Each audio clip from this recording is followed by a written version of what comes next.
মুখ্যমন্ত্ৰী ডক্টৰ হিমন্ত বিশ্ব শৰ্মাই 2026 চন লক্ষ্য হিচাপে লোৱা নাই, লক্ষ্য হিচাপে লৈছে 2047 চন।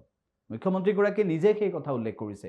কেৱল সিমানেই নহয়, আন কেইবাটাও বিষয় সন্দৰ্ভত বিৰোধীক অসম বিধানসভাৰ মজিয়াত থকা সৰকা কৰিলে হিমন্ত বিশ্ব শৰ্মাই। আমি আজি অসমৰ মুখ্যমন্ত্ৰী দায়িত্ব লৈ 2021 পিছত 2026 কেনেকে ইলেকশ্যন জিকিব লাগে তাৰ কল্পনা কৰা নাই।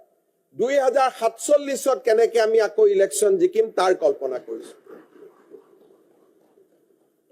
2026 চিন্তা কৰাৰ প্ৰয়োজনে নাই। That stage is over, long back. আগতে ইলেকশ্যনৰ সময়ত লৈছিলে মানুহৰ পৰা, আমি দি আছো। আগতে ইলেকশ্যনৰ সময়ত ব্যৱসায়ী পৰা কালেকশ্যন হৈছিল, এতিয়া আমি মানুহক দিছো। দিবৰ কাৰণেতো বিধানসভা। আমি আজি অসমৰ মুখ্যমন্ত্ৰী দায়িত্ব লৈ 2021 পিছত 2026 কেনেকে ইলেকশ্যন জিকিব লাগে তাৰ কল্পনা কৰা নাই। 2047 কেনেকে আমি আকৌ ইলেকশ্যন জিকিম তাৰ কল্পনা কৰিছো। 2026 চিন্তা কৰাৰ প্ৰয়োজনে নাই। That stage is over, long back. আগতে ইলেকশ্যনৰ সময়ত লৈছিলে মানুহৰ পৰা, আমি দি আছো। আগতে ইলেকশ্যনৰ সময়ত ব্যৱসায়ী পৰা কালেকশ্যন হৈছিল, এতিয়া আমি মানুহক দিছো। দিবৰ কাৰণেতো বিধানসভা।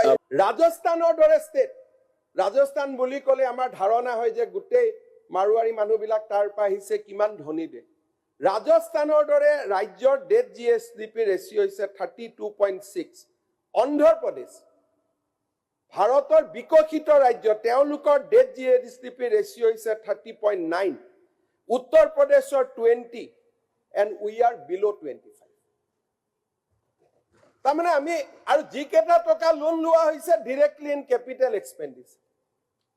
মই আমাৰ সকলোৰে বহুজনৰ বাবে আদৰ্শ এখন মই যিখন বাতৰি কাকতে সদায় লোন ললে হেডলাইন কৰে, মই তেওঁৰ কৈছো, সেই ব্যক্তিজনে ইলেকশ্যন খেলিছিল, তেওঁ দেখুৱাইছিলে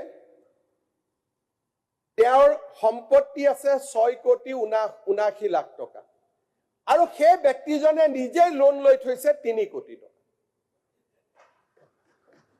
দিস ইজ দ্য এফিডেভিট, মই নামটো ক'ব খোজা নাই।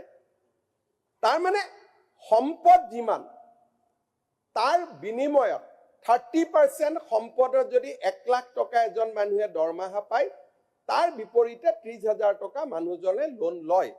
আৰু যিজন মানুহে সদায় ৰাতিপুৱা পেপাৰত লিখে তেওঁৰে এখন ইনকাম,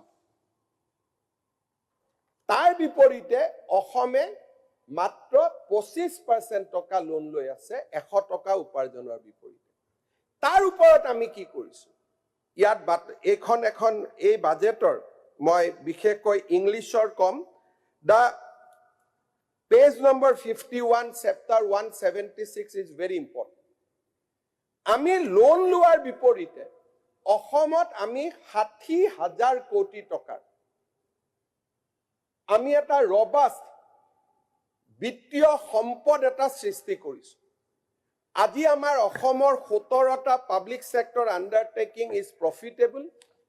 আমাৰ কালেক্টিভ ৱেলথ গোটেই কেইটা আন্ডাৰটেকিং মিলি, মই মাটিৰ সম্পত্তি কোৱা নাই, only that cash balance, only that.